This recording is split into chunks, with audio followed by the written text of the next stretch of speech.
Perfecto. Bueno, gracias Daniel y Mario por las palabras. Como dice Mario, más allá de que nos conocimos en alguna Star Party,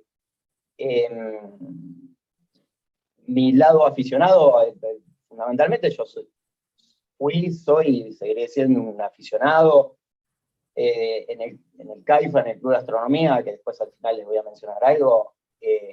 Ya hace más de 30 años que estoy ahí, hace 31 años estoy cumpliendo este año ahí, así que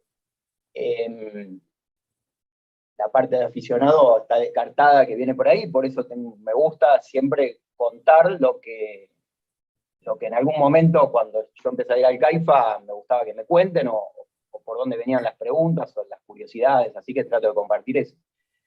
Como mencionó Daniel, la idea es al principio hacer la charla esta formal, en donde justamente voy a contar las generalidades del modelo del Big Bang, cuál es el estatus actual y ese tipo de cosas, la parte formal, pero después los voy a invitar a que hagamos una segunda parte, a mi parecer es la parte más interesante, porque en la segunda parte la idea es hacer un poquitito, una especie de debate, contarles un poco acerca de cuáles son las hipótesis que están detrás del modelo, cuáles son los problemas actuales con los cuales estamos tratando de encarar el modelo, qué preguntas abiertas hay. Bueno, o el que quiera por ahí entender o llevarse unas ideas un poquito más elaboradas de cómo está armado este modelo, esa es la idea de la segunda parte, así que los invito a aquellos que quieran quedarse, cuando terminemos la parte formal, son bienvenidos y bienvenidas, y bueno, vamos a hacer eso. Así que, bueno, muchísimas gracias por sumarse entonces a esta charla, y espero poderles aportar algo. Antes que todo, como también mencionó Daniel, para mí el grupo de Rosario es una segunda familia, ¿no? Es parte de la familia, es un grupo de amigos con los cuales presencialmente todos los años, o hacia fines de año o a principios de año, me gustaba ir personalmente para hacer alguna charla, justamente como para que funcione como motivador de los alumnos que después a lo largo del año hacen los cursos con ustedes. Y bueno, lamentablemente ya estas fotos del 2020 fue el último año que hicimos la presencial, así que bueno, ojalá que podamos volver a esa modalidad para podernos ver personalmente, que siempre el momento compartido me parece que está más bueno.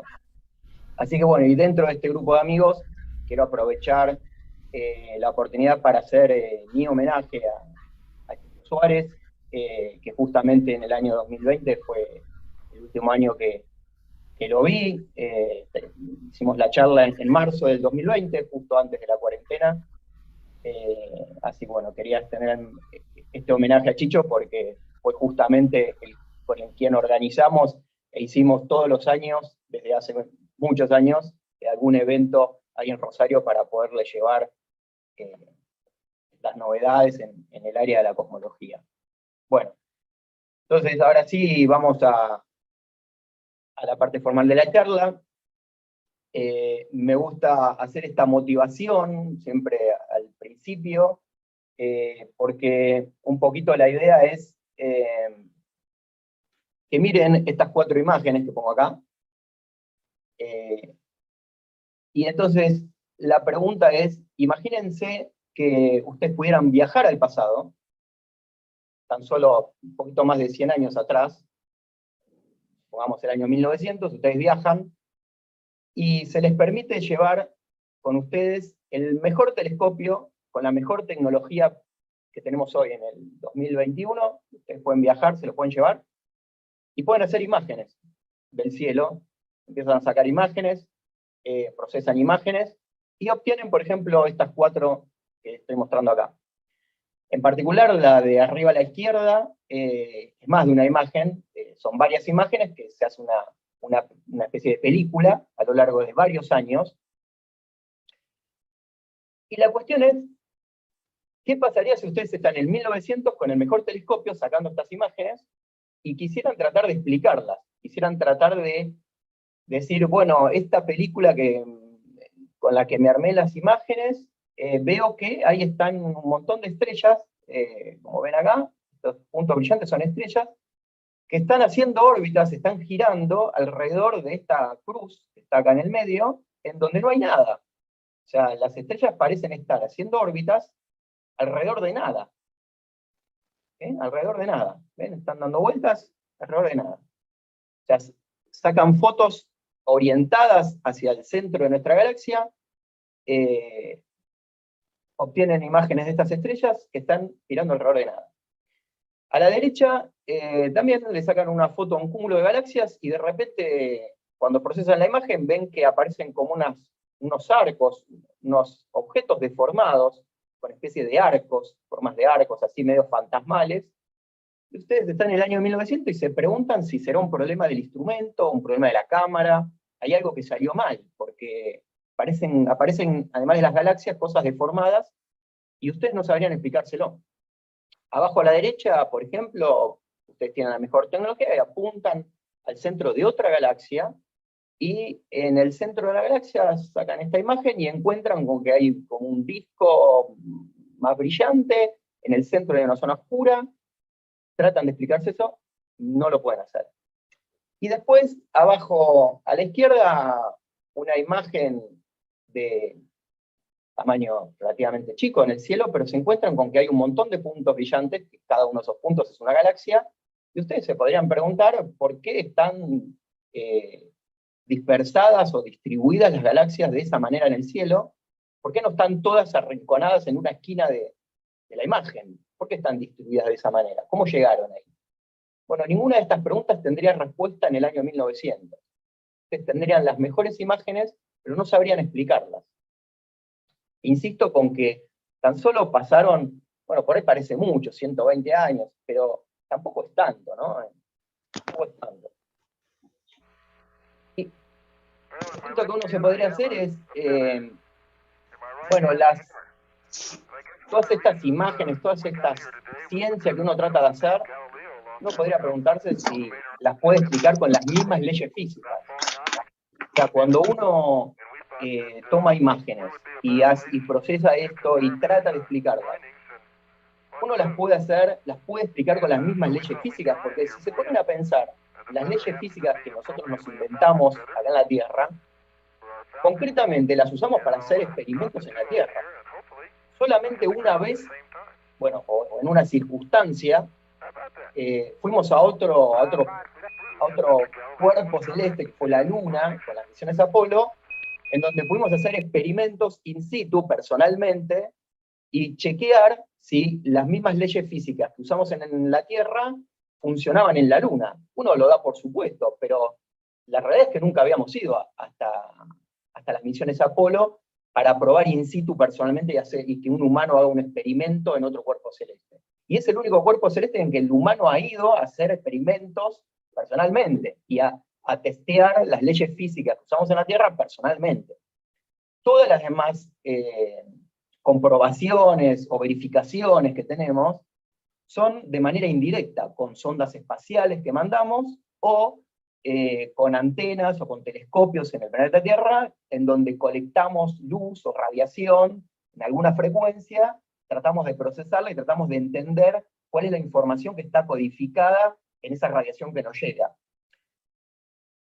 Bueno, en la cosmología somos atrevidos, extrapolamos aún más esto. Decimos, bueno, si con las ondas espaciales, con las antenas y los telescopios que usamos, parecen que funcionan más o menos las cosas, parece que con las mismas leyes que tenemos o que conocemos, con la misma física que conocemos, parece que podemos explicar un montón de cosas. Así que bueno, extrapolémoslo y vamos a suponer que las leyes físicas que nos inventamos acá en la Tierra y que usamos en la Tierra, vamos a extrapolar y pensar que funcionan en todo el universo, que son válidas en todo el universo.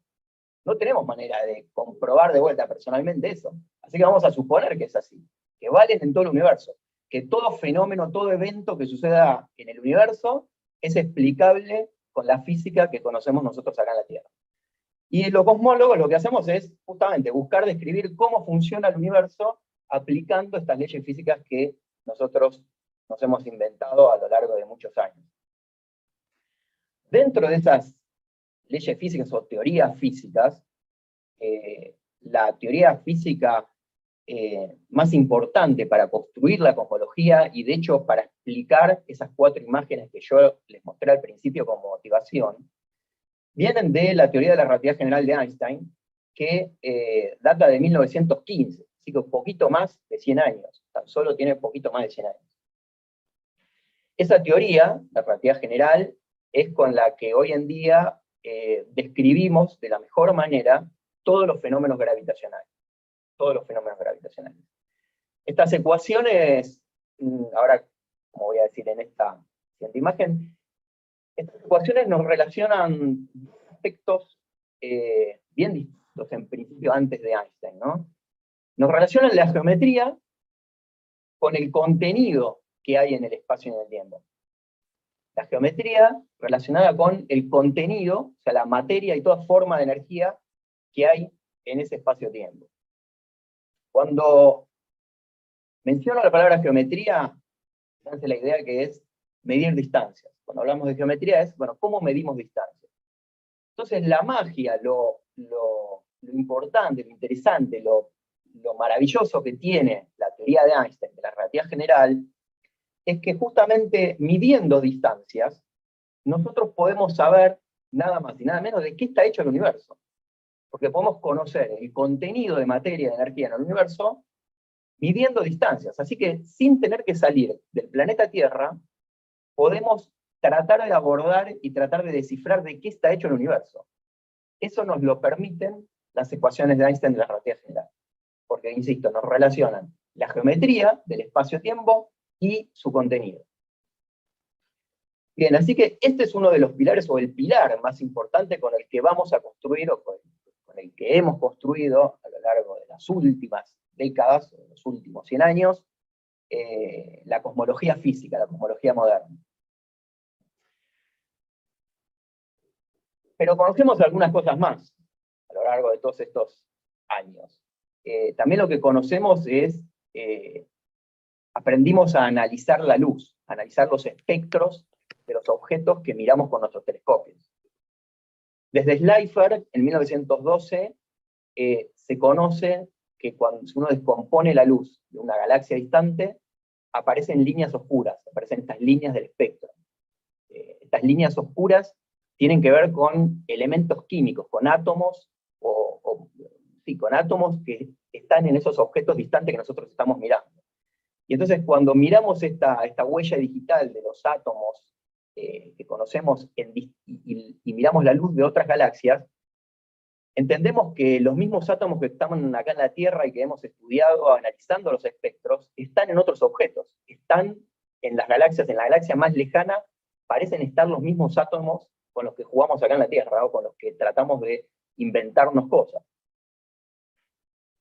Pero luego vinieron 2 personajes fundamentalmente, que fueron Lemaitre y Hubble, hacia fines de la década del 20 del siglo pasado, en donde estudiaron estos espectros, estos corrimientos al rojo que empezó a ver Schleifer. Corrimientos al rojo significa que Schleifer lo que veía era que estas líneas oscuras tenían el mismo patrón, estaban distribuidas de la misma manera de un experimento acá en la Tierra, pero algunas estaban desplazadas, o sea, el mismo patrón, pero estaba todo desplazado hacia el color rojo.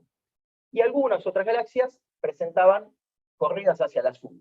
Bueno, había que interpretar eso, porque el patrón parecía ser el mismo. El contenido de los átomos parecían ser los mismos, pero por algún motivo estaban desplazadas las líneas. Y eso es netamente observacional. De hecho, es la observación astronómica en la que uno puede confiar, porque es una medición directa.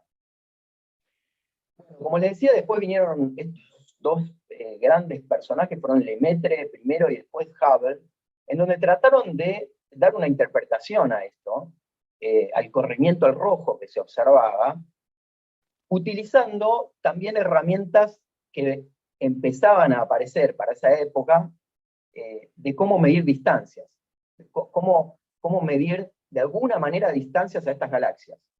Y entonces buscaron hacer una relación entre el corrimiento al rojo y las distancias. Y se encontraron con que si uno suponía que el universo era dinámico, que estaba evolucionando, uno podía explicar estas observaciones de corrimientos al rojo de distintas galaxias. Y entonces, es así que decimos, bueno, si efectivamente el universo está en expansión, si su tamaño está cambiando, si se está expandiendo, si está creciendo en tamaño, uno puede entender estas observaciones que estaban interpretando Lemaitre y Hubble como que cuanto más lejos estaban las galaxias, parecían alejarse más rápido de nosotros. Y eso era consistente con la idea de un universo que se expande. O sea, uno podía explicar los corrimientos al rojo que desde Schleifer se empezaban a ver en galaxias con la suposición de que el universo era dinámico, que estaba pasando algo, que estaba cambiando, que había expansión. Y de hecho Lemaitre es el primero, en el año 1927, que encuentra un valor para la tasa de expansión del universo, y la publica en 1927, es lo que hoy llamamos la constante de Hubble, porque en 1929 se hizo más famoso el trabajo de Hubble, en donde calculó por primera vez Hubble su tasa de expansión del universo, su constante de Hubble que hoy llamamos, y de hecho hoy en día, de manera ajusticiada, a esta ley de que cuanto más lejos las galaxias están, más rápido parecen alejarse, se conoce como la ley del Lemaitre-Hubble, en honor a los dos, que fueron los que hicieron esta contribución.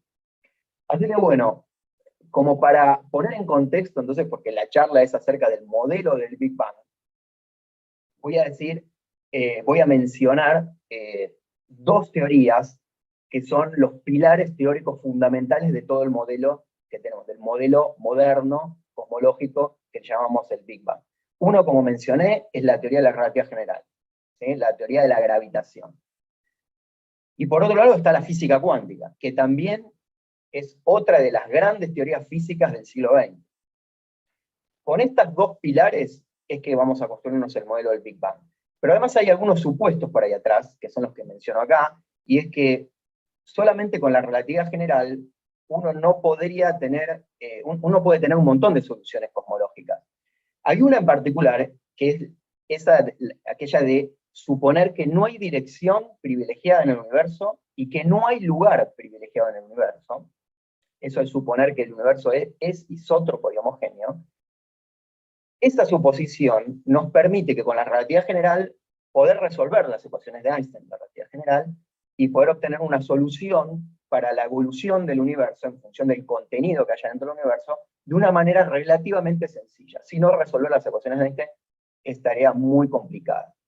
Y la física cuántica tiene que ver con el modelo estándar de partículas que nosotros conocemos.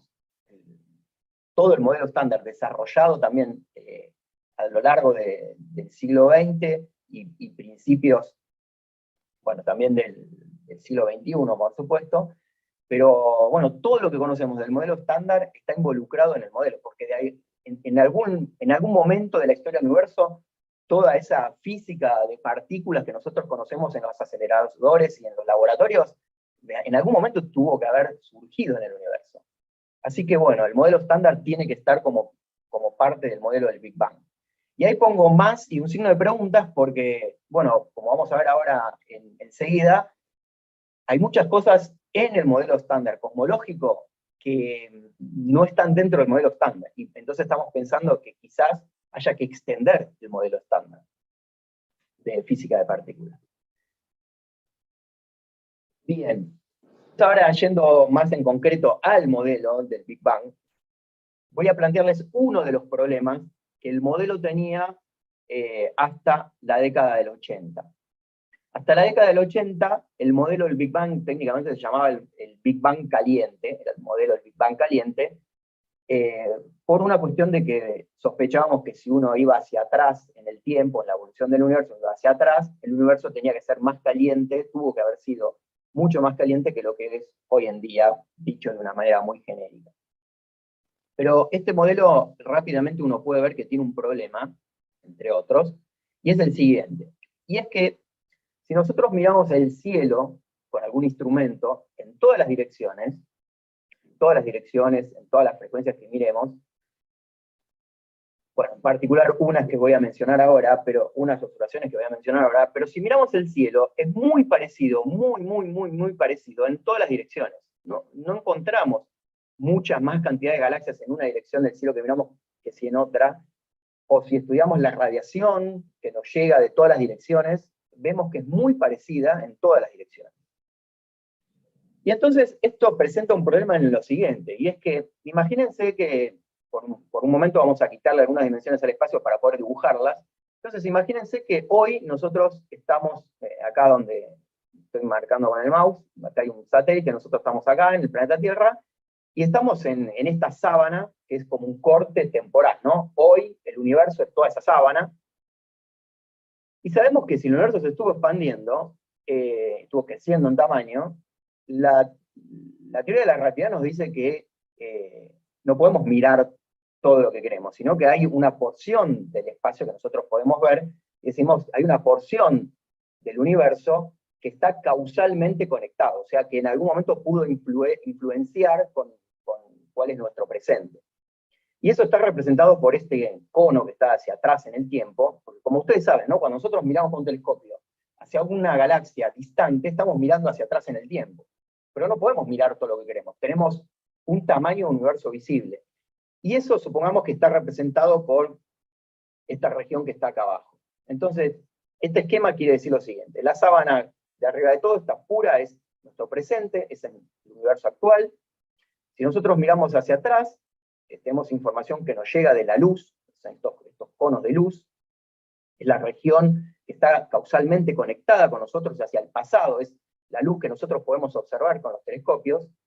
Pero si vamos hacia atrás, pensamos que el universo tuvo un comienzo, que es lo que está representado acá con esta sábana roja. Ese sería el momento del Bang, del Big Bang, ¿sí? El momento inicial del universo, que tiene un cierto tiempo. O sea, pensamos que el universo tiene una cierta edad, no es infinito en el tiempo, no fue eterno, pensamos eso.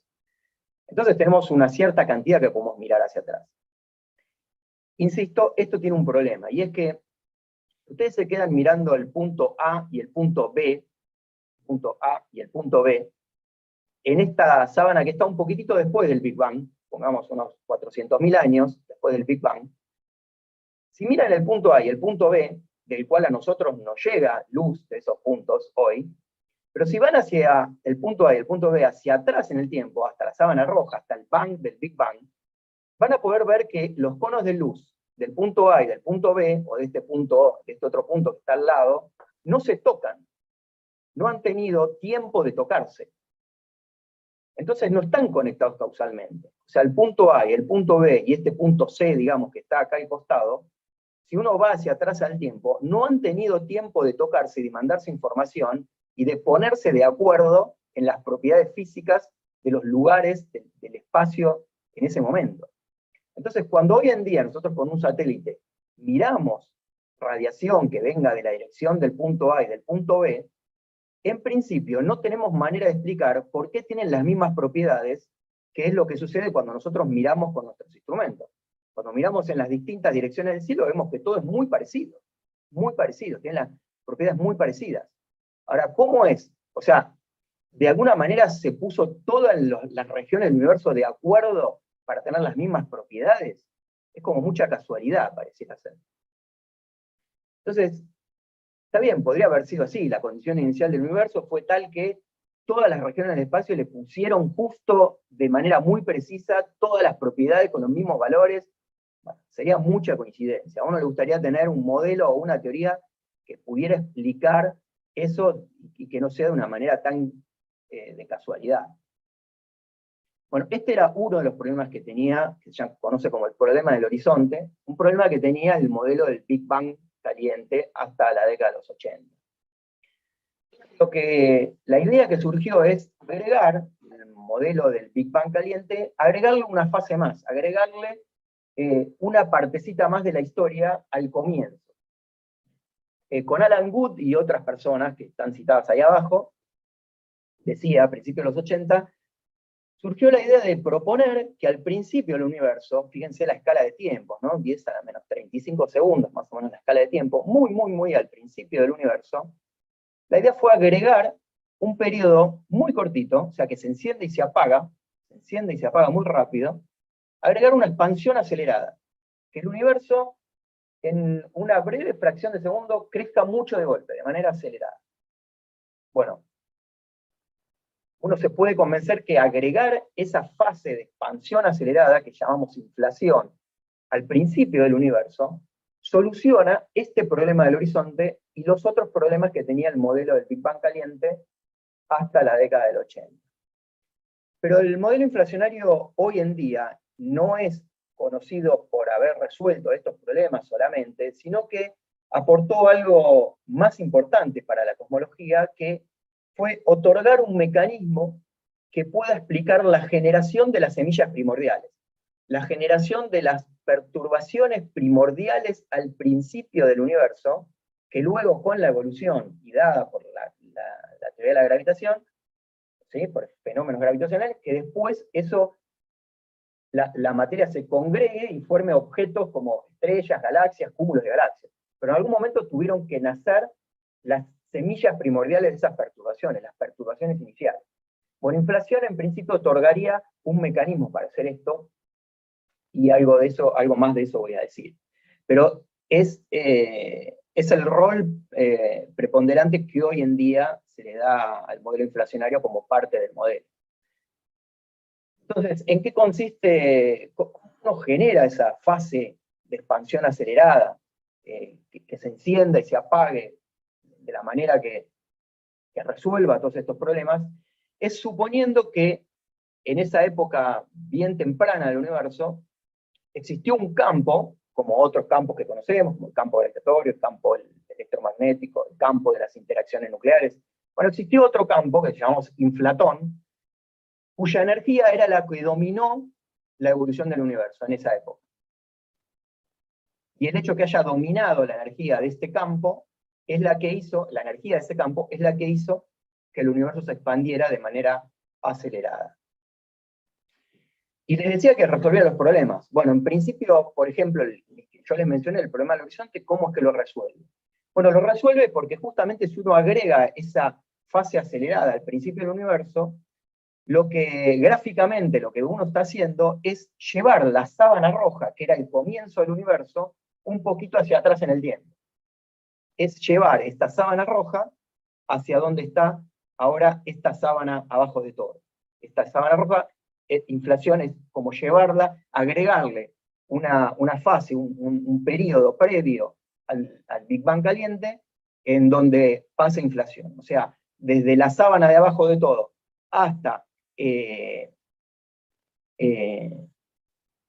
esta parte que está agregada en el medio, esa sería como la fase de expansión acelerada que uno fue agregando, ¿sí? Esto al principio. Entonces, como ven, bueno, en realidad no se lo estoy demostrando, pero lo que se ve gráficamente es que esos puntos A y B, que en principio no habían tenido tiempo de estar conectados y mandarse información y ponerse de acuerdo en las propiedades físicas, ahora pueden estarlo, porque si ven los conos de las regiones causalmente conectadas de A y B, han tenido tiempo de conectarse en la época de inflación, han tenido tiempo de estar en contacto y ponerse de acuerdo.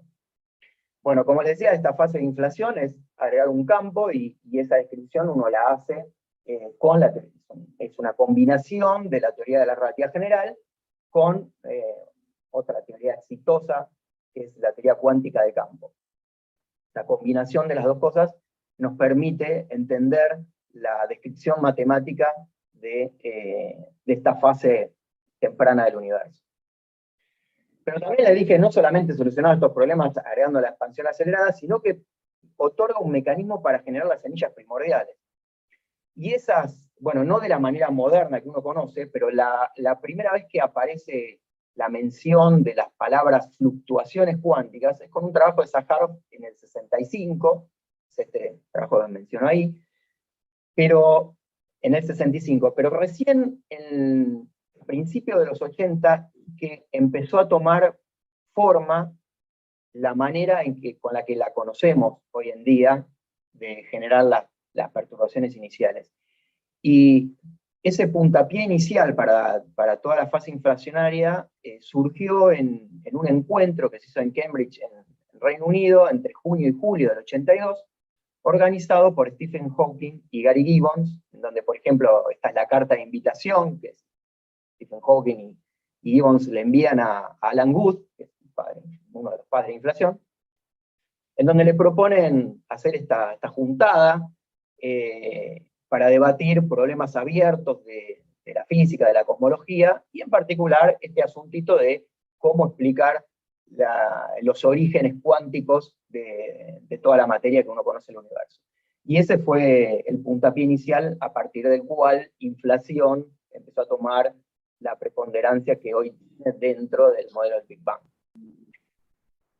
Y para darles la última parte de esta introducción a la parte teórica del modelo, también déjenme contarles que no solamente es lápiz y papel, las cuentas que uno hace, sino que uno hoy en día puede hacer simulaciones numéricas, simulaciones usando computadoras, y bueno, también lo llamativo, lo sorprendente es que si uno programa en esas computadoras, bueno, pone como condición inicial un montón de elementos de materia, vamos a decir qué tipo de materia ahora enseguida, vamos a ver que es algo más que átomos, pero si uno da una condición inicial bastante isótropa y homogénea a este análisis por computadora, uno pone esa situación inicial, bastante homogéneo e isótropo, y le da la información de las interacciones gravitatorias que sienten cada partícula con el resto de las demás, y lo hace evolucionar gravitacionalmente con una condición inicial dada por la que nos otorgan las cuentas, la matemática del modelo inflacionario. Si uno pone esa situación inicial, la evolución en el tiempo de esa situación inicial lleva a, por ejemplo, esto que está aquí abajo, ¿sí? Esto es un cubo, un pedacito de universo simulado, bastante isótropo y homogéneo, que uno lo deja evolucionar gravitacionalmente, y encuentra que el resultado de esa evolución, con la física que conocemos, termina formando como estructuras de filamentos, ¿sí? Que la materia se termina congregando en filamentos y huecos vacíos, entre comillas, en el medio llenando todos esos filamentos, como una especie de esponja vegetal, ¿sí? Es otra parte de esa simulación, ¿sí? Es simulación por computadoras, en donde todos esos filamentos es donde se agruparía la materia, la masa del universo, ¿sí? Formando estas estructuras de galaxias y cúmulos de galaxias agrupados en esos filamentos, y en otras regiones un poco más vacías, ¿no? Como de menos densidad. Bueno, esto es simulación de computadora, pero cuando uno hace mapas de galaxias utilizando telescopios, se encuentra con que los mapas de galaxias es como este que les muestro de arriba. Y como pueden ver, lo que simulamos en la computadora, estas cosas de formar filamentos y estas redes como de esponja vegetal, es muy parecido a lo que observamos con los instrumentos, de cómo están desparramadas, distribuidas las galaxias en el cielo. Entonces, las simulaciones nos permiten decir, che, hay algo que estamos haciendo bastante bien, o es todo mucha casualidad, o el modelo que tenemos está funcionando bastante bien, porque parece coincidir con lo que nosotros estamos observando con los telescopios.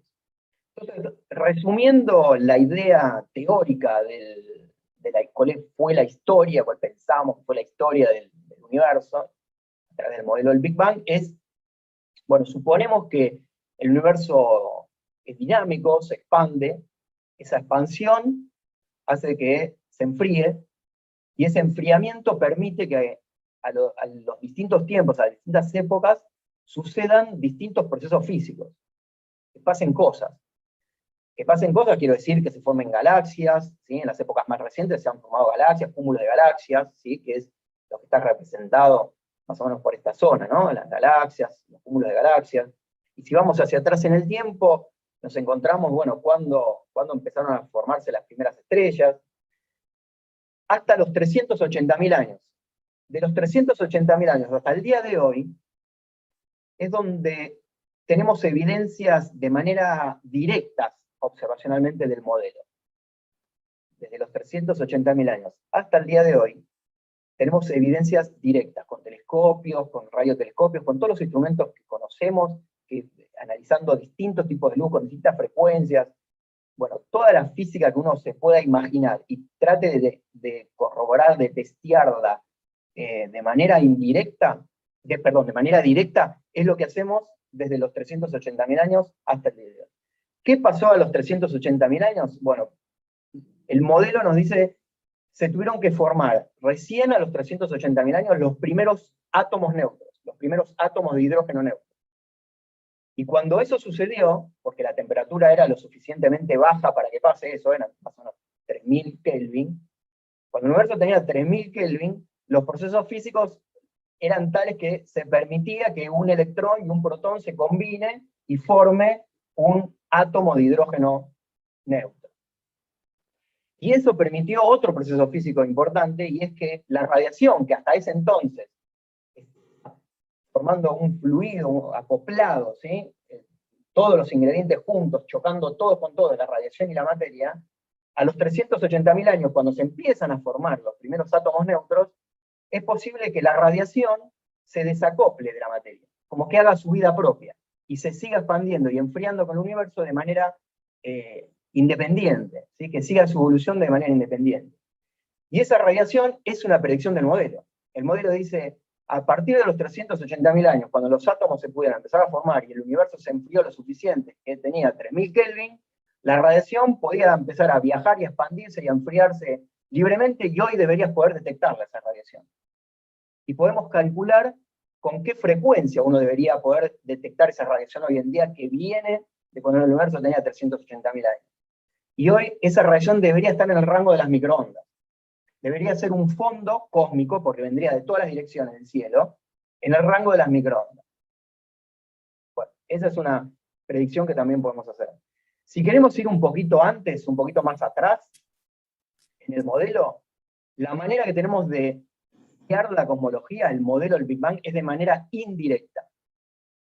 No tenemos luz que venga directa de una época anterior a los 380.000 años. Y esa época es parte de lo que se llamaba el modelo del Big Bang caliente. Por eso se llamaba caliente, porque en algún momento tuvieron que surgir las partículas que hoy conocemos. Todo el modelo estándar que hoy conocemos y que hemos encontrado y descubierto en los aceleradores de partículas, toda esa física en la historia del universo tuvieron que haber sucedido en el universo en una época muy temprana y mucho más caliente que hoy, porque esos procesos físicos requieren esas altas temperaturas. Así que la historia que tenemos es, del modelo del Big Bang caliente, es, bueno, en algún momento se forman estas primeras partículas, el universo se expande, se va enfriando, se forma este fondo cósmico que debería estar en el rango de las microondas, porque se forman los primeros átomos, las primeras estrellas, las primeras galaxias, cúmulo de galaxias. Esa es la historia. Tenemos una zona en la que podemos testear de manera directa, y una región en la que la podemos testear de manera indirecta en nuestros laboratorios. Pero ¿qué pasó antes? Porque ya les decía, si nos quedamos con esto solamente, bueno, solamente no es poco, pero si nos quedamos con toda esta historia, el modelo tenía problemas. El problema del horizonte, por ejemplo, que les conté. ¿Cómo hacemos que las distintas regiones del cielo que observamos hayan podido tener tiempo y hayan estado en contacto para intercambiar las mismas propiedades físicas? Bueno, y es ahí donde agregado la fase inflacionaria. Que al principio, en unas fracciones muy chiquitas de segundos, unas fracciones muy chicas de tiempo, el universo sufrió una expansión acelerada, ¿sí? Que creció de golpe, y ahí llegamos. El modelo estándar que tenemos, el modelo del Big Bang estándar, con materia más o menos conocida, con la física más o menos conocida, con las hipótesis básicas que le podemos pedir al modelo, las hipótesis más razonables, más sencillas que uno puede pedirle al modelo, terminan acá. La predicción es que no podemos ir hacia atrás en el tiempo más de 13.800 millones de años, porque nos encontramos con un bang. Nos encontramos con algo que llamamos en la relatividad general una singularidad. Y en particular la singularidad no es parte del modelo. Una singularidad no es parte del espacio-tiempo. No tenemos hoy teorías, no tenemos una teoría buena que haga buenas predicciones en una singularidad. Así que la singularidad, el bang del Big Bang, no es parte del modelo. No tenemos cómo entender, cómo explicar y cómo hacer predicciones para esa región. Así que lo mejor que podemos hacer es arrancar desde el momento de la época inflacionaria. Y ahí nuestras teorías modernas, las teorías que tenemos hoy en día, nos permiten reconstruir toda esta historia en el marco de este modelo. Bueno, esta es la recapitulación que me parecía que estaba buena hacerla, poner todo en contexto junto en una diapositiva. Y ahora lo que les voy a contar son, la última parte de la charla es contarles qué sorpresas aparecieron. Porque bueno, esto que parece tan lindo, ¿qué pasó en el medio? ¿Con qué nos encontramos después de que nos empezamos a construir, desde que empezamos a tener la relatividad general y la física cuántica, empezamos a tratar de lucubrar una idea del modelo? ¿Con qué sorpresa nos encontramos? Bueno, hay un montón de sorpresas, pero una de las que yo quiero mencionar, porque es una de las áreas de la cosmología observacional que más cantidad de datos y con más precisión tiene hoy en día, es justamente la detección que hubo de este fondo cósmico de microondas que el modelo predecía. Este fondo cósmico de radiación que se tuvo que haber generado cuando el universo tenía solo 380.000 años, cuando se formaron los primeros átomos de hidrógeno neutro, cuando el universo tenía 3.000 grados. Bueno, ahí Gamow, Alfred Herman y otra gente, a fines de la década del 40 del siglo pasado, empezaron a hacer trabajos para tratar de entender este universo caliente, cómo era la física de eso. Y se encontraron que esta radiación debería estar ahí. Pero tuvo que esperar, fíjense, hasta el año 1965 para que estas dos personas que ganaron el Nobel de Física en el 78, con esta antena de los laboratorios Bell, Zias y Wilson, detectaron por primera vez este fondo cósmico de microondas. Este fondo cósmico de microondas que los cosmólogos estaban buscando, porque estaba predicho por el modelo. Había gente en otros lugares, en otros laboratorios, en otros observatorios que estaban intentando hallar y encontrar este vestigio del universo temprano. Bueno, Penzias y Wilson lo detectan, y es en donde se abre esta gran línea observacional. Pero el siguiente paso de esta línea observacional, fíjense que la cantidad de años que tuvo que esperar, desde el 65 hasta la década del 90, para recién encontrar otra predicción que hacía el modelo, y es que no solamente esta radiación tendría que estar llenando el cielo, sino que si uno fuera exquisito y tuviera en sus instrumentos la suficiente precisión, y uno mirara en distintas direcciones del cielo y analizara esta radiación en distintas direcciones del cielo, esa radiación no debería ser exactamente igual en todas las direcciones. Tendría que haber diferencias muy pequeñas, pero debería haber diferencias. El problema es que tecnológicamente detectar esas diferencias prehechas por el modelo, como les decía, tuvieron que esperar desde el 65 hasta el 92. Hasta el año 92 que este satélite COBE se construyó y se lanzó con la esperanza de detectar estas pequeñas variaciones en el fondo cósmico de microondas. Y estas pequeñas fluctuaciones, estas pequeñas diferencias en la temperatura del fondo cósmico de microondas, es predicho por los modelos inflacionarios. Inflación dice, porque justamente, ¿se acuerdan que yo les dije que además de solucionar los problemas de la década del 80, el modelo inflacionario otorga un mecanismo, pensamos que otorga un mecanismo para explicar el origen cuántico de las semillas primordiales. Entonces, esas semillas primordiales son tales que si uno pudiera mirar el espacio en el momento de inflación, no podía ser exactamente todo igual, porque en algunos lugares después tuvieron que nacer galaxias y en otros lugares no.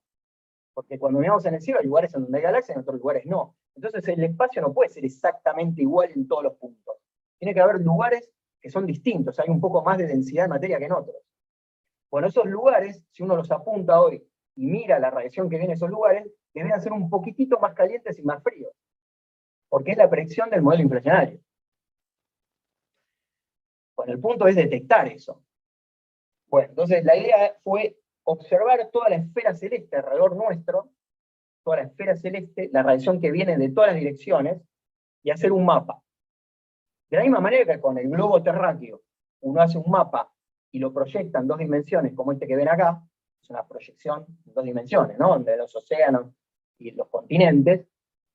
Bueno, de la misma manera, hacer un mapa de toda la radiación y proyectarlo de esta manera, hacer un mapa bidimensional de toda la esfera celeste. Y déjenme hacer otra analogía con el planeta Tierra, que es, bueno, con el planeta Tierra no todo, no es agua por todos lados o tierra por todos lados, continentes llenando todo el planeta.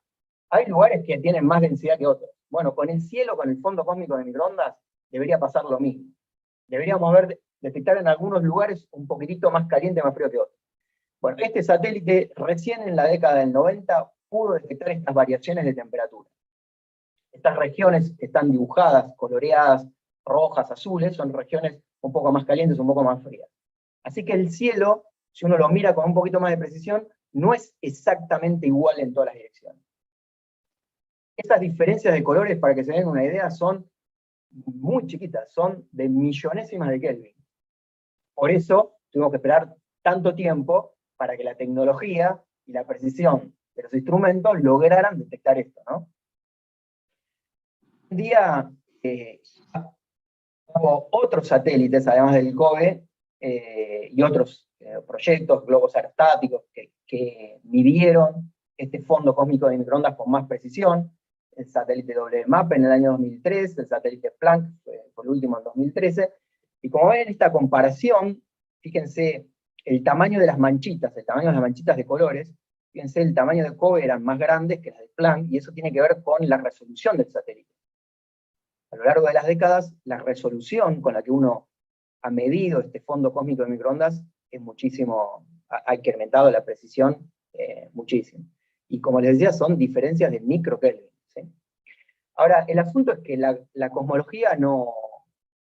Hacer cosmología no es hacer una buena foto y ya está, ¿no? Hay que tratar de descifrar qué información hay en esa imagen, en esas diferencias de temperatura.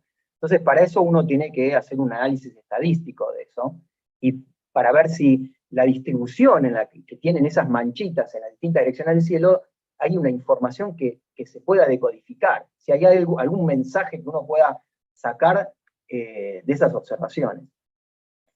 Este análisis estadístico, lo que uno hace es graficar estas diferencias de temperatura en función de escalas angulares, de distintas escalas angulares en las que uno mira el cielo, el fondo cósmico de microondas en el cielo.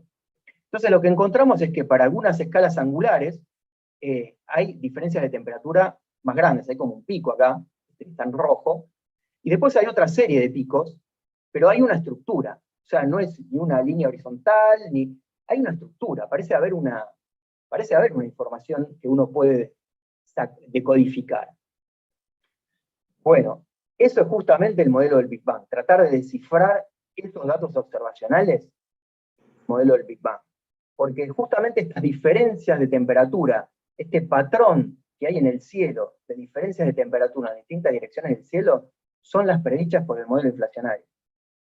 Y entonces, cuando uno hace las cuentas, era la relatividad general, la física cuántica, toda la física involucrada, desde inflación hasta el día de hoy, uno obtiene una predicción teórica. Bueno, con esa predicción teórica tenemos que ver si sirve de algo o no con los datos que estamos observando. Y lo que encontramos es que esos datos observados son los puntos rojos que están en esta gráfica, que esencialmente son estas que yo les mostré acá, es la decodificación del mapa del cielo, ¿no? En esta estadística que uno hace. Bueno, lo que encontramos es que esos puntos rojos, cuando uno trata de decir, bueno, a ver, ¿qué tan buena es mi modelo? Bueno, el modelo es la curva verde. El modelo del Big Bang es la curva verde, que como ven, pasa de manera extraordinaria por todos los datos observacionales. Por lo tanto, por lo cual decimos que, si bien, como vamos a ver, hay un montón de preguntas abiertas, el modelo cosmológico parece ser un éxito rotundo e indiscutible.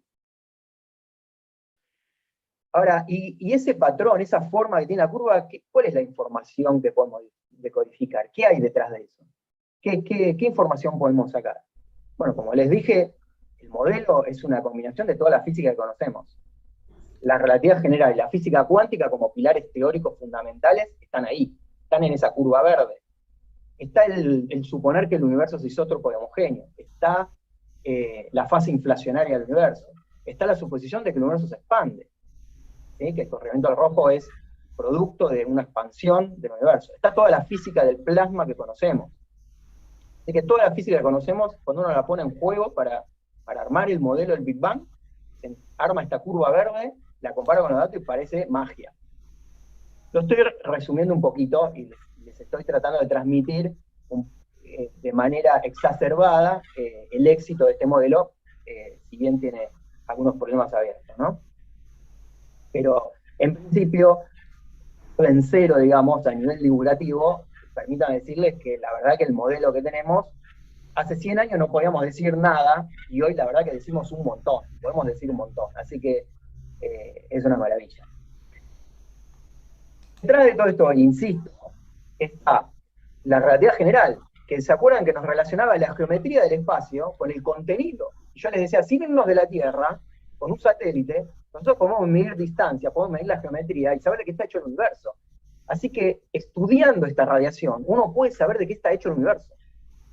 Y así es que sabemos que hay átomos, que hay radiación, que los átomos y la radiación no están solo en el planeta Tierra, que hay átomos y radiación ahí afuera. Pero también nos podemos preguntar, ¿hay algo más que eso? Bueno, podemos saber algo de la geometría, porque no podemos salir del universo y mirar qué forma tiene. No podemos hacer eso, así que la tenemos que inferir. Bueno, podemos hacer eso. Podemos saber algo de las condiciones iniciales, de esto de inflación. Qué tan bien funciona esto que estamos diciendo, el inflatón, este campo que pusimos al principio del universo para que haga una expansión acelerada, que se encienda y se apague. Bueno, toda esa idea la podemos poner en juego y podemos tratar de verificar si efectivamente esto es así o no. Podemos descifrar cuándo se formaron las primeras estrellas, cuándo nacieron las primeras estrellas. Porque cuando nazcan las primeras estrellas, modifican al fondo cósmico de microondas, le dejan rasgos, y uno puede estudiar de esos rasgos cuándo se encendieron las primeras estrellas. Uno puede poner una cota a qué edad tenía el universo cuando nacieron las primeras estrellas, cuando nacieron las primeras galaxias. Uno puede estudiar un montón de cosas estudiando este fondo cósmico. Y como les decía, es el área observacional que más cantidad de datos y con más precisión hay hoy en día. Pero la relatividad general nos trae otra cosa totalmente distinta, que también, insisto, viene con la relatividad general y que estudió Einstein en la década del 30, y es que otra predicción que hace la teoría es que la luz, la radiación, la luz, cuando viaja por el espacio y pasa cerca de objetos masivos, dada que la geometría del espacio y del tiempo deberían estar curvadas, deberían estar distorsionadas por la presencia de materia, la luz va a tratar de seguir un camino recto, pero en un espacio que está curvado, está distorsionado. Entonces la luz debería desviarse, el camino de la luz debería desviarse. La luz de una galaxia que en principio debe venir derechito hacia nosotros, y por ahí nosotros ponemos algo adelante, y entonces la luz no nos puede llegar. Ahora lo que puede suceder es que la luz se desvía y nos termina llegando a nosotros, a pesar de que en el medio había algo que lo tapaba. Ese desvío es lo que se conoce como efecto de lente gravitacional, y es una predicción que hace la relatividad general. Uno puede calcular cuánto va a desviarse la luz. ¿Se acuerdan? Una de las primeras imágenes motivacionales que les presenté al principio era esta imagen de ver galaxias con arcos, con cosas deformadas que uno en el año 1900 nos podría explicar. Bueno, hoy lo podemos explicar. Estos arcos son objetos distantes cuya luz está distorsionada. La forma y la luz se distorsiona por efecto de lente gravitacional, y uno puede explicarlo de manera precisa y de manera tremendizamente bien. Pero el efecto de lente gravitacional en la cosmología puede usarse para algo más, porque acuérdense, medir geometría, la relatividad general te permite saber de qué está hecho el universo. Entonces, midiendo, analizando cómo están distribuidas estas deformaciones de los objetos distantes, cómo se deformaron esos objetos, cómo están distribuidos y deformados, uno puede inferir cuánta masa, cuánta materia, cuánta masa hay en el medio haciendo de lente gravitacional. Y la sorpresa que uno se encuentra es que la cantidad de masa que deberían tener estas galaxias que están en el medio haciendo de lente y deformando la luz que viene de atrás, la cantidad de masa que uno ve no puede explicar la deformación que uno ve. Falta masa. En el medio tiene que haber más masa de la que vemos. Necesitamos más masa que haga de interacción gravitatoria ahí en el medio del lente para deformar la luz de la manera que nosotros la observamos en el cielo, cuando observamos estas deformaciones de galaxias distantes. Bueno, esa masa que pensamos que está ahí en el universo, haciendo de masa gravitacional, pero que no la vemos, lo que llamamos materia oscura. realidad, para ser sincero, el efecto de lente gravitacional es una de las maneras observacionales en la que hemos inferido de que si nuestro modelo y nuestras teorías están bien, tiene que faltar masa, tiene que faltar materia. Hay otras observaciones, otras líneas observacionales, seguramente ustedes escucharon hablar, la de Vera Rubin, tratando de entender cómo se movían las estrellas en las galaxias, ¿no? Las órbitas que hacen las estrellas en la galaxia, si uno quiere explicar cómo son las velocidades de las estrellas en distintas distancias dentro de la galaxia, se encuentra también con un problema. Que en principio, si uno aplica la ley de Newton, no puede explicar la manera en que se mueven las estrellas. Falta masa también, y esa es una de las evidencias de que las galaxias también tienen que tener más masa de la que uno ve, de la masa hecha por átomos. Tiene que haber algo más. Bueno, las lentes gravitacionales es otra línea observacional. El fondo cósmico de microondas, cuando yo les mostré esta curva tremenda, exitosa, esta curva verde que por todos los datos, curva verde también tiene que tener información de que hay materia oscura en el universo, porque si no la forma que tiene esa curva no encaja bien con los datos observacionales. Bueno, hay varias líneas observacionales que sugieren que en el universo hay algo más que átomos, radiación, hay algo más, que le llamamos genéricamente materia oscura. ¿Terminan las sorpresas ahí? No, vinieron más sorpresas. Tuvimos que esperar algunos añitos más. Fines del año 90. Para los años 90, un grupo en Chile, en Cerro Tololo y en Calán, empezaron, entre otra gente, digamos, pero fundamentalmente liderados por estas dos personas, Massa y Jamuy, estudiando ciertos tipos de muertes estelares, que se llaman supernovas del tipo 1A, ¿sí? Son explosiones de estrellas, muertes estelares. Son estrellas que explotan, y claro, esa explosión libera muchísima energía, mucha luz, y entonces es tanta la luminosidad que tienen que uno las puede ver de muy lejos. Lo interesante que encontró esta gente fue que descubrió una manera de calibrar la luminosidad de esas estrellas cuando explotaban. Es como que lograron calibrar los watts, imaginemos que son como lámparas, como lamparitas, como focos, que están desperdigados en las galaxias, en todas las galaxias en el universo. Estos focos cuando explotan liberan mucha luminosidad, y esta gente lo que encontró es la manera de calibrar cuántos watts tienen esas lamparitas cuando la estrella explota. ¿Cuántos watts tiene eso? Claro, si uno calibra los watts, es tremendo, porque lo convierte en una candela patrón. Lo convierte en una manera de medir distancias. Porque imagínense que ustedes compran dos lámparas iguales, con la misma cantidad de watts. Una se la quedan ustedes acá, que los va a encandilar, se la enciende, pongamos que de 100 watts, ¿no? La tengo acá al lado y me encandila. Pero agarro la otra de 100 watts y la llevo a una cuadra o 2 cuadras de distancia, o a 1 kilómetro de distancia, y claro, ya no me va a encandilar. Pero la lámpara sigue siendo de 100 watts, como la que compré y tengo acá al lado. Entonces, comparando el brillo con el que yo veo esta de 100 watts al lado mío, con la de 100 watts allá lejos, comparando los brillos, yo puedo inferir a qué distancia está esa otra lamparita. Con estas estrellas es lo mismo. Si yo logro la calibración y encuentro supernovas tipo 1A en otras galaxias, puedo inferir la distancia a esas galaxias. Distancias cosmológicas, porque son tan brillantes que las puedo ver muy lejos. Bueno, esta calibración permitió entonces elaborar estos gráficos, son estos que están con estos puntos amarillos acá. Lo que estoy graficando es el brillo de estas estrellas cuando explotaban en función del corrimiento al rojo. Algo que tiene que ver también con la distancia, por supuesto, ¿no? Bueno, estos eran los puntos que la gente en Calán y Tololo empezaron a obtener. Muy bien. Ahora, hubo otra gente, porque aparecen instrumentos como telescopio espacial y datos más precisos con otros instrumentos, empezaron a usar la calibración que hicieron los chilenos para obtener mediciones de brillos de supernovas tipo 1A, pero más lejos. Eran más débiles, pero tengo mejor tecnología, mejor instrumento, y empezaron a encontrar estas supernovas 1A cada vez más distantes. ¿Qué son? En rojo, de extremo derecho, arriba, en el gráfico. Bueno, son observaciones. Bueno, hagamos lo mismo que con el fondo cósmico de microondas. Agarremos nuestro modelo teórico para calcular distancias a galaxias, y comparémoslo. Esas son las líneas que están dibujadas acá. Las distintas líneas son distintos modelos cosmológicos.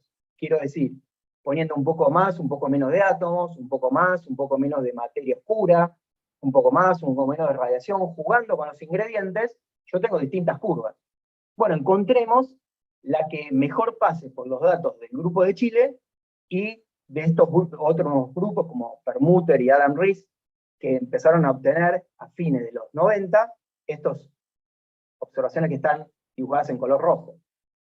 El problema fue que no había manera. No había manera de encontrar una curva teórica que pase por los puntos amarillos y por los puntos rojos. Los puntos rojos quedaban como por arriba del modelo. Necesitábamos que la curva teórica suba en el extremo de arriba, suba un poquitito para que pase mejor por estos puntos rojos. Los puntos amarillos ajustábamos perfecto. Los puntos rojos no había manera. ¿Qué hacemos? Bueno, dos opciones. O hay algo que estamos midiendo mal, hay un problema con las observaciones, o tenemos que revisar de vuelta nuestro modelo del Big Bang, nuestro modelo que tenemos teórico para calcular distancias. Bueno, ¿cuál fue la opción? La segunda. Revisemos el modelo. ¿Qué hacemos? ¿Tiramos todo o vemos dentro de las teorías que conforman nuestro modelo si tenemos algún ingrediente, algún personaje, algún protagonista más que nos permita resolver este problema? La respuesta es que sí, que la teoría de Einstein tiene otro protagonista que nos permite incorporarlos al modelo sin romper la teoría, con la misma teoría, pero modificar el modelo, hacer que mute nuevamente el modelo del Big Bang e incorpore otro ingrediente más. ¿Qué precio pagamos? El precio que pagamos es que si nosotros agregamos este ingrediente, que, ok, logramos que la curva suba un poquitito y pase por datos observacionales, pero cuando vamos a las ecuaciones de la relatividad general nos dice, esperá, ¿tú me agregás este ingrediente en el universo? Entonces, tu modelo dice que el universo tiene que estarse expandiendo, pero de manera acelerada. Este ingrediente que vos me agregás no es gratis.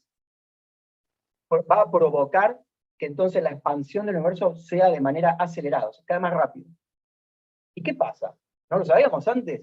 ¿No se está expandiendo de manera acelerada? Y sí, probablemente se está expandiendo de manera acelerada. Lo que pasa es que necesitamos nuevamente tecnología, instrumentos que permitieran descifrar estos objetos para medir distancias más grandes, cosmológicas, y encontrarnos con este problema.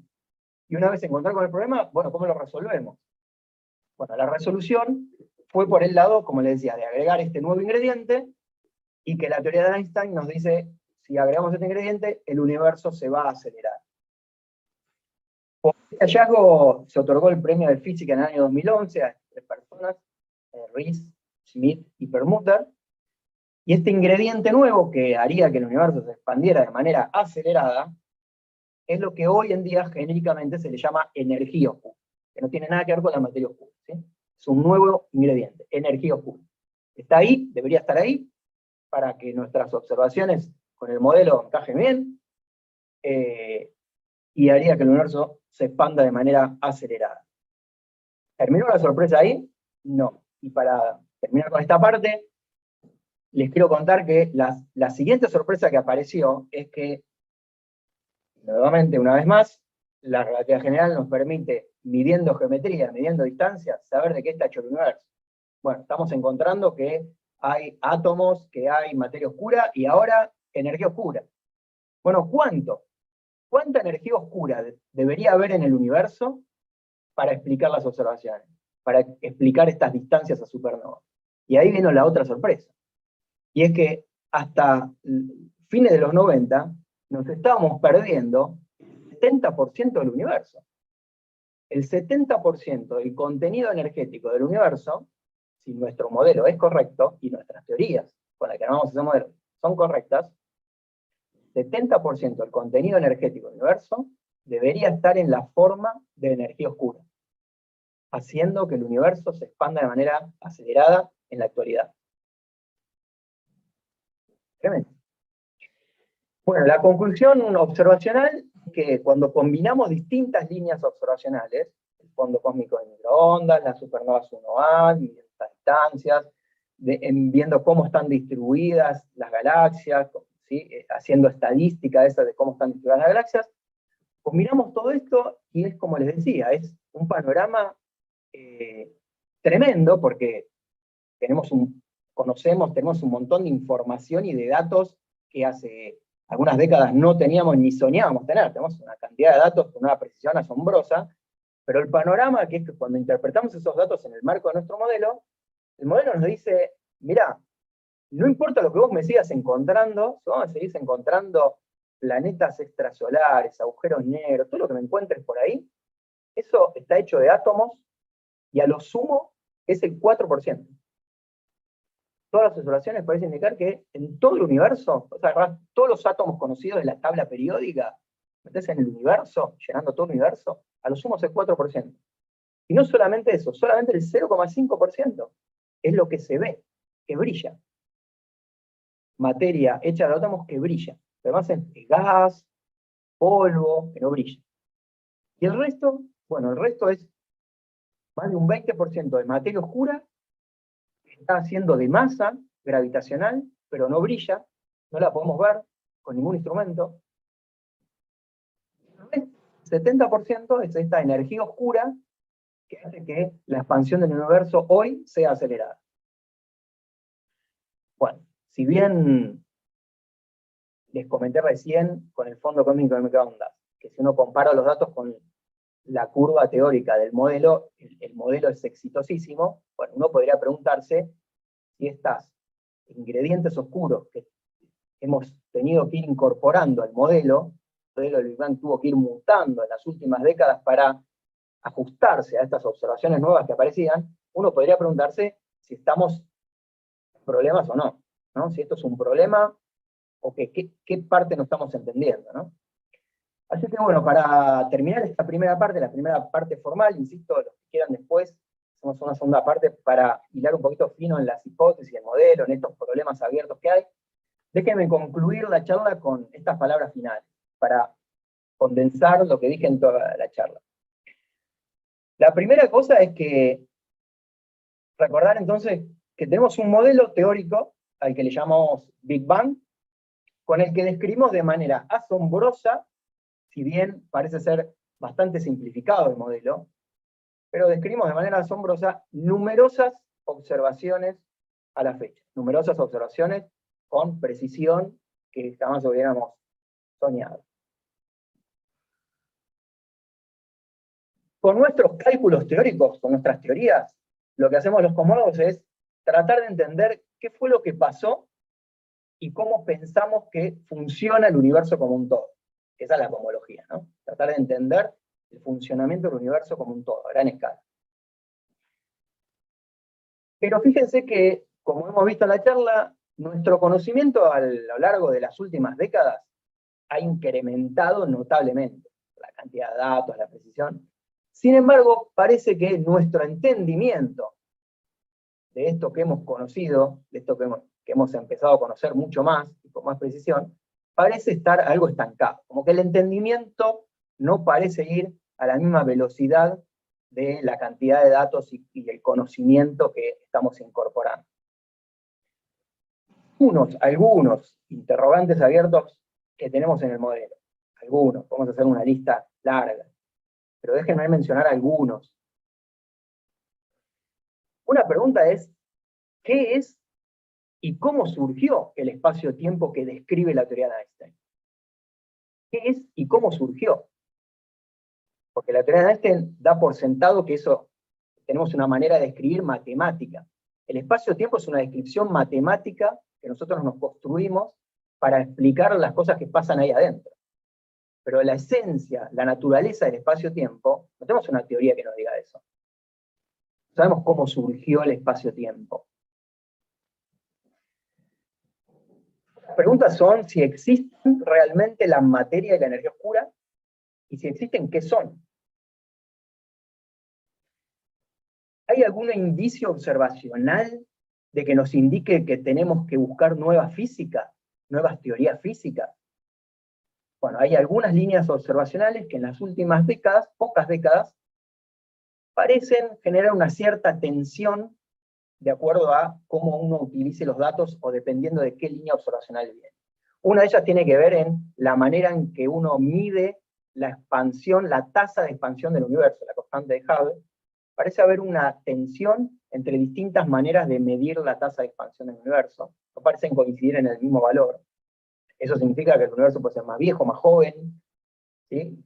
Bueno, entre otras cosas. Pero también se ha puesto un poquito en duda esta idea, esta premisa inicial del universo de que es isótropo y homogéneo, de que no hay dirección privilegiada y de que no hay lugar privilegiado en el universo, y de que todo es isótropo y homogéneo. Y la realidad es que, estrictamente hablando, el universo no es isótropo y homogéneo de manera perfecta, ¿no? Yo cuando de día miro en un lugar y ahí está el sol, y me corro un poco y no está el sol, no hay una estrella al lado. ¿Sí? Hay objetos, los objetos están desperdigados en el universo, pero no están distribuidos de manera exactamente isótropa y homogénea. Así que uno podría testear o tratar de inferir si hay algún problema con ese supuesto de modelo, y hay mucha gente trabajando en eso. Otra pregunta es, ¿hubo un bang? Porque yo les dije, el bang no pertenece al modelo. Bueno, ¿hubo un bang? ¿Hubo un evento inicial? ¿Cómo fue ese origen? ¿Podremos llegar a describir el origen mismo, el Big Bang, el tiempo cero? ¿O será que por ahí no es finito en edad el universo, sino que por ahí fue cíclico, ¿no? Un universo que se contrae, se expande, se contrae, se expande, ¿no? A lo largo, hace distintas épocas, y que por ahí no tuvo un comienzo nunca, sino que viene haciendo unas fases cíclicas a lo largo de los tiempos, ¿no? De manera eterna. Bueno, gente tratando de descifrar algo de eso. Y la última pregunta que dejo, que está un poquito inspirada también en todas las anteriores, es si nuestras teorías actuales y nuestros modelos actuales son los definitivos, están en su versión definitiva. ¿Es la relatividad general la teoría de la gravitación, versión definitiva, y podemos pensar que es la teoría definitiva y que no que funciona de manera perfecta? Y sabemos que no, sabemos que en definitiva no puede ser la última teoría. La física cuántica, si bien es tremendamente exitosa en los laboratorios, los aceleradores de partículas, el modelo estándar, ¿está ahí? ¿Termina ahí? ¿Está bien así como está? ¿Es una teoría completa, terminada? Y sabemos que no, eso también tiene problemas. De hecho, el modelo estándar parece que las partículas que hemos detectado en los aceleradores no son todas las que, porque la materia oscura, ¿qué es? Si son partículas, ¿partículas de qué? ¿Qué son? ¿Hay que extender el modelo estándar? Son todas preguntas abiertas, ¿no? No conocemos las respuestas. Hay un montón de intentos teóricos, gente trabajando en la comunidad científica tratando de armarse modelos para esto, pero hoy no tenemos respuestas. Bueno, los que les gustan estos temas, yo escribí 2 artículos para la revista Si Mueve del Planetario de Buenos Aires, que los pueden buscar. Bueno, que no, si no los encuentran me lo piden por mail y yo se los puedo mandar. Uno tiene que ver un artículo del año 2020, que es sobre el origen cuántico del universo. Contar un poquito de la parte inicial, la parte de inflación, los problemas que hay en inflación, cómo pensamos que surgieron las semillas primordiales, cuando uno mezcla la relatividad general y la cuántica. Bueno, todo eso está contado de manera divulgativa en el artículo del origen cuántico del universo. Y para los que les gusta la cosmología más estándar, digamos, del modelo en sí, esto de la energía oscura, cuando se cumplieron los 20 años, en el 2018 hice un artículo sobre cómo se descubrió qué es la energía oscura, bueno, toda la historia del asunto de la energía oscura la pueden ver en ese artículo, que está ahí en la revista Se Mueve. Y la otra propaganda que no puedo no pasar, porque en este momento soy el encargado del grupo y coordina las actividades académicas y las charlas que hacemos en el CAIFA, en el Instituto de Astronomía e Ingeniero Félix Aguilar. Es un grupo de aficionados, al cual yo pertenezco hace más de 30 años, pero el grupo cumplió 40 el año pasado, así que este año tiene 41 años. Y a todos aquellos y aquellas que quieran sumarse al grupo, a nuestras actividades, al Facebook o seguirnos en el canal de YouTube, lo pueden hacer, pueden buscarnos, pueden agregar.